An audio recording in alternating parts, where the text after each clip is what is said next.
I didn't know I was live. I was looking to see if it was recording. I've never gone live. Well, I think it's like my second time going live. I'm still trying to get used to this process. Again, guys, this is me in the morning driving to work. Morning workout talk. This is something that I normally do Monday, Wednesdays, Fridays. I try to remain consistent to it. If I don't do it, it's because either my work schedule has changed and I probably stayed in a little bit later to leave. And so I don't do videos on those days. But today's a Friday. I had a great yoga session yesterday in the morning. Man, I feel good. It's almost as if, because my wife was telling me the other day, I mean, she goes to the gym too. She goes on the days that I go, but she goes after work. I usually go in the morning. She would prefer to go in the morning as well, but her schedule doesn't allow her to do that and to get the kids ready to go to school and things like that. And so yeah, I had a great yoga session yesterday. Stretched, felt good, and I'm telling you guys, like once you get started with a routine, with a workout routine, the endorphins that your body releases in times of intense situations in regards to your workout, man, it's really, you really never want to actually leave that feeling.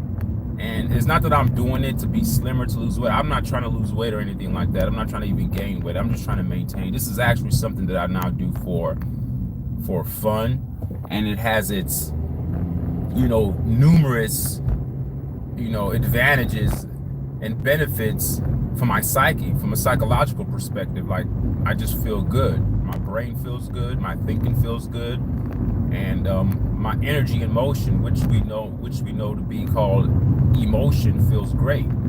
So I love it. I love it. I love it. So right now I'm going to the gym.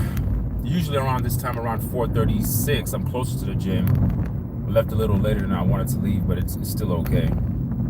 It's still okay. It's still okay. Yeah. And just to give you guys an update, my mom did have successful surgery. She didn't have it on the Tuesday. She ended up having it yesterday.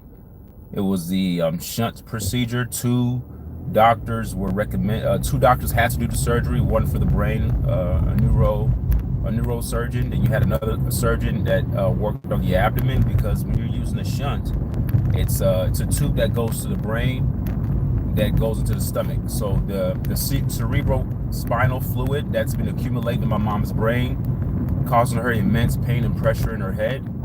Now that fluid is leaking, has a way to actually leak out through the shunt, and the leaking goes into the abdomen. So they were not gonna discharge her yesterday. I went to the hospital yesterday. I left work a little bit early. I went there to check on her, and I thought that they would be able to discharge her, because I don't like hospitals like that. I don't like her to stay there long. So I was like, hey, can she get out? But they said, no, we got to keep her, which makes sense, because she just had a surgical procedure. They probably want to, check her vitals, make sure everything's okay, like, test her out, keep her in there for an extra day. Also, the hospital makes money by every day she stays in the bed. That's extra money that they're recouping. So it's a business at the end of the day. But yeah, so the surgery went well, so I'm happy about that. And I asked her about her pain. She said she didn't have any pain in her head, but she did have pain in her stomach, and the stomach pain is attributed to the surgical procedure that she had. So that's a good thing. That's a good thing.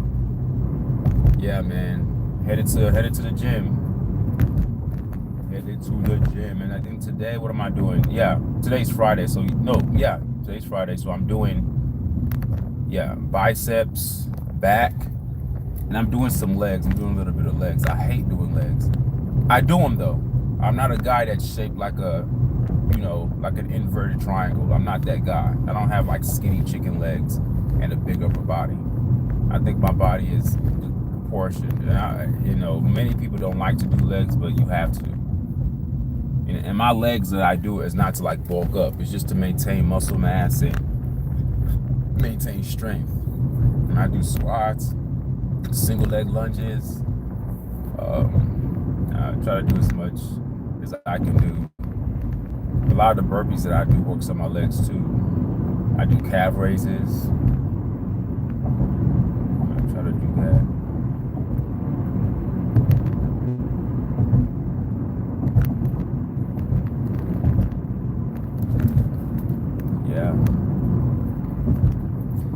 keeps talking about this eclipse thing that's supposed to be happening. I think it's supposed to be happening tomorrow, and people out there trying to get their little special glasses to see it. And I'm very, if you guys know me, you know me, I'm very skeptical of things that are that are pushed on masses, like that are pushed as a mass messaging. I always think that things like that are usually done to elicit a certain type of response, whether it's mass vaccination programs, whether it's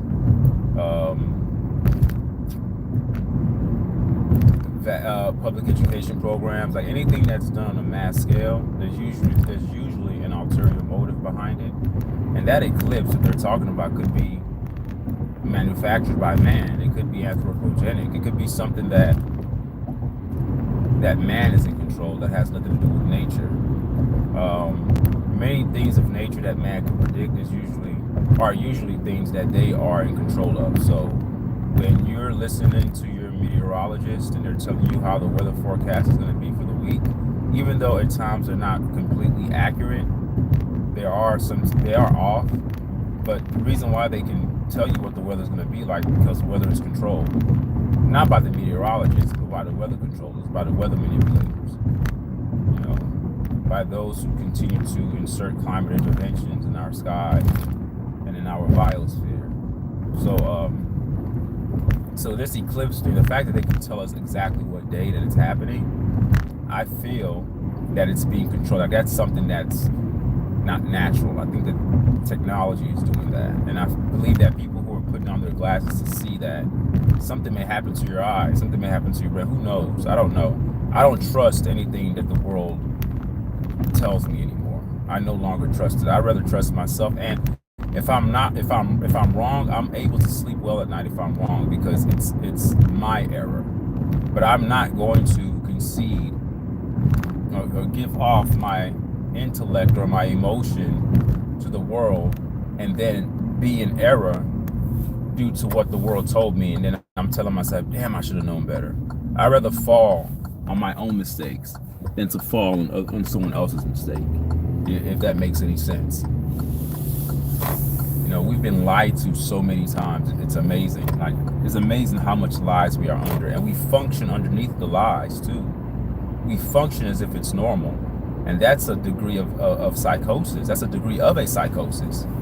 When you're unhinged, when you're misaligned, and you're not aligned to truth, and you're not living in that spectrum, then to operate off of falsities is a psychosis. I mean, we deem people to be crazy who are talking about things that are like in La La Land, right? We make fun of people who don't seem to make sense.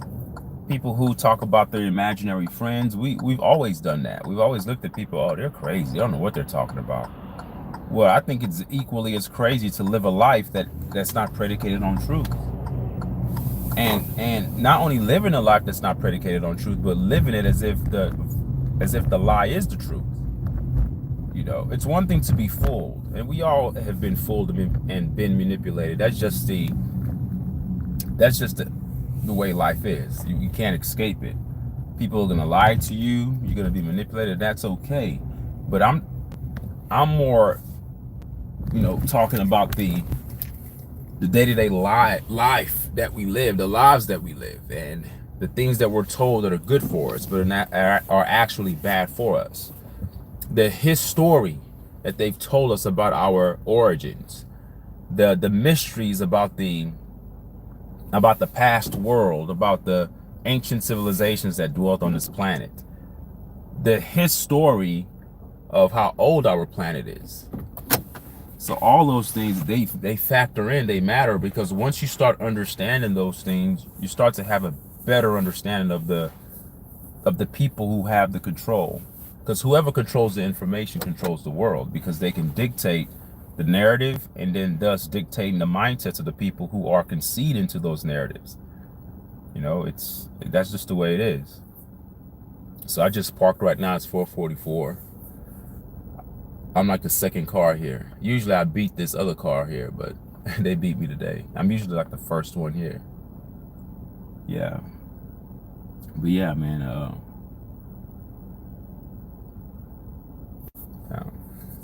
gonna be working out biceps and back.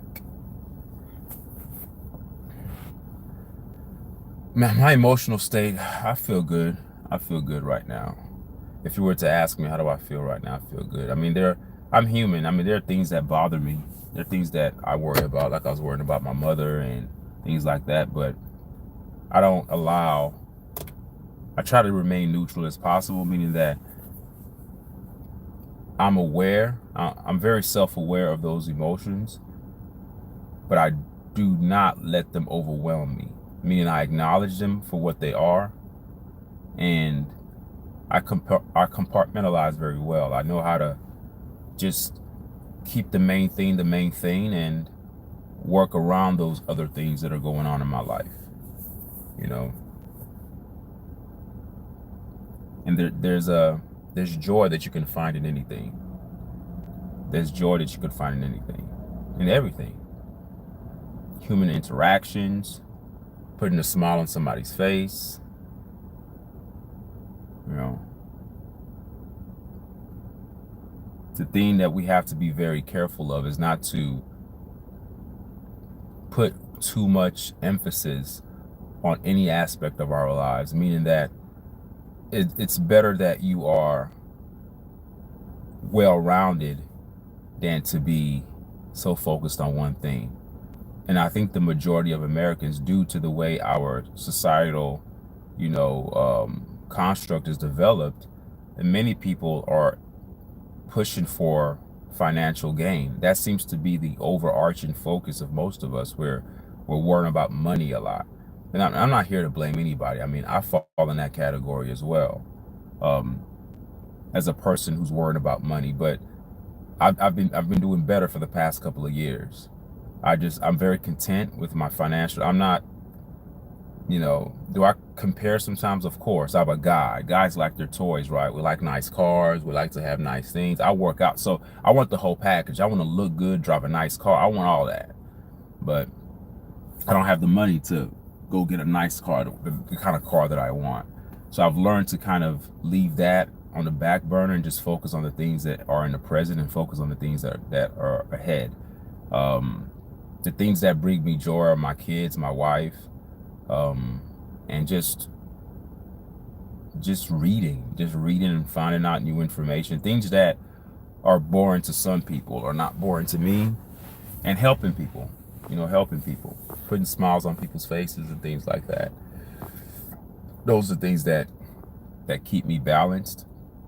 So I'm not a person that's just overwhelmingly just, oh, money, money, money, money. I got to get more money. And you'd be amazed how many people have just allowed their emotions to be siphoned by that type of mindset. And it also it also dictates your worldview as well, because when everything you're doing is predicated on getting more money, then the news starts to make sense to you. Politics becomes important. And you start listening to politicians that are talking about creating new jobs and things like that. So you end up getting funneled into the matrix. You get pushed deeper into the cesspool of filth, and all the distractions that are out there to pull us away from the things that we should be worried about. And you may ask the question, what should we be worried about? Well, I wouldn't say worry, but what we should be doing is focusing on ourselves. Not how much money. I mean, money is important, but focusing on our health. I can't mention that enough. And the health of any animal is important, right? And we are an animal. All right. We need to take care of ourselves. If you had a pet, you would take care of your dog, right? You would make sure it's fed. You would make sure that it goes for its walks. You would make sure that it gets taken to the vet. You would do all the things you can for a dog, but yet we don't take care of ourselves. We take care of animals better than we take care of ourselves. The reason why I say that is because physical health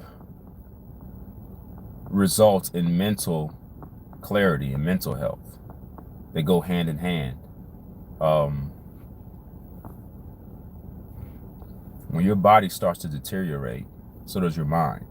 You may say, no, it's not. I know people that are out of shape, don't work out, they're still smart. That's not what I'm saying. I'm saying it's not a, you're using the world's metrics to measure that. I'm not saying that you become dumber or you know, you become an idiot or a fool overnight because you don't take care of your body or you don't eat right. I mean, mental clarity means how you handle the stresses of life. There's no way to counter the stresses of life when you're continually putting poisons in your body. And though you may still be smart, you're not going to lose your intellect by any means, by any stretch of the imagination. You're not going to do that. But what you will find yourself doing is being more stressed, and then you're going to start leaning into the things that the world provides you to relieve your stress. You know, and the things that the world provides you to relieve your stress is not necessarily good for you either. So it's just compounded by more, chemical toxins that we continue to ingest, leading to an early death or early state of diseases. We don't walk much. We don't move around. We live a very sedentary lifestyle. We come home, we sit our asses on the couch and just watch TV all day. Most of us don't even go for walks. I'm not even talking about going to the gym. I'm not even talking about lifting heavy weights or no. I'm just talking about just movement. We don't move. Most of our times is sitting, and then some of us who do have jobs where we're moving, that doesn't count. That doesn't count because I noticed my wife's brother, my brother-in-law, he works as a waiter, and he told me, he was like, well, yeah, I get my steps in because I'm a waiter. I walk. I'm like, yeah, you're on your feet. That's different because you're not. It's working 8 to 12 hours.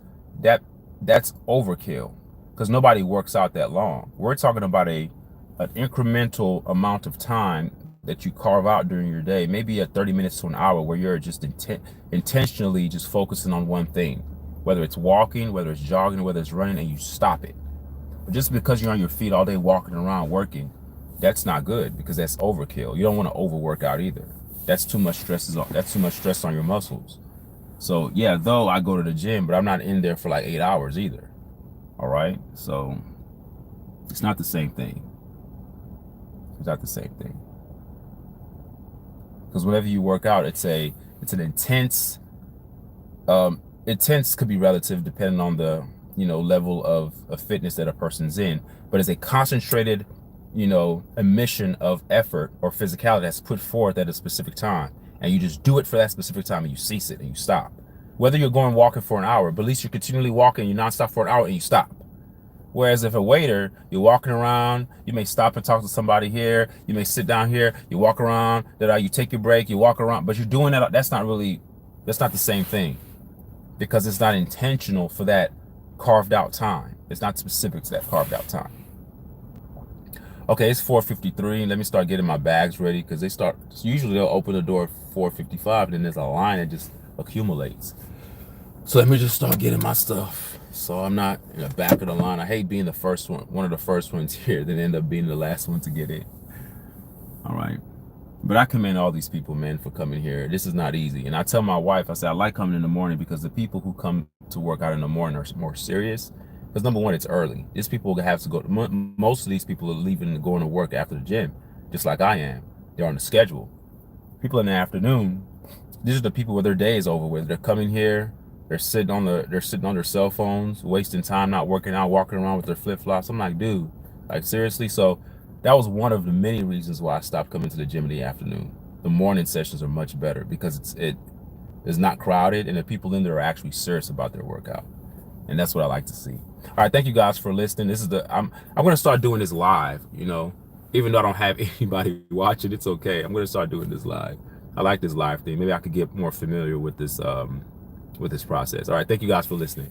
I'll do another one on Monday. All right, leave a comment to me what you guys think. All right, bye. Now, how can I stop this here? Oh, it's recording. What can I go to stop this? Like this. Share. Oh, there it goes. All right, thank you guys. All right, bye. Oh, still recording. Still recording.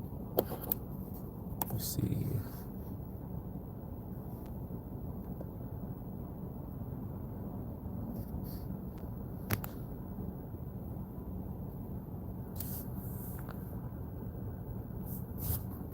Oh yeah, there it goes.